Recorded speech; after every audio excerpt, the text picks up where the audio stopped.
Darcy asked, just for clarification, we shouldn't use the brush with the topical in our hair, right? I can only wash my hair every 2 to 3 days, as it's long and curly and it dries out quickly if I wash it more than that. As a result, I can only use the brushes when washing, and then again when the hair is dry. So Darcy, what I would recommend, this is a great question, and there's been different people have commented kind of on this idea.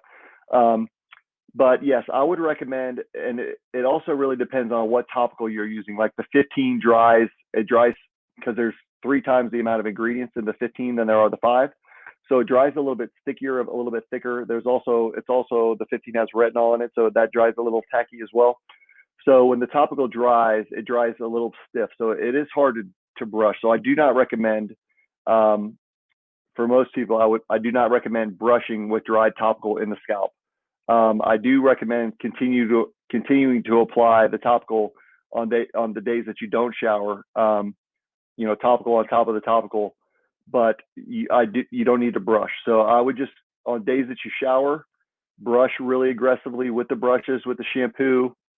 And then on days that you don't shower, just make sure that you're applying the topical solution, and I wouldn't worry about brushing on those days.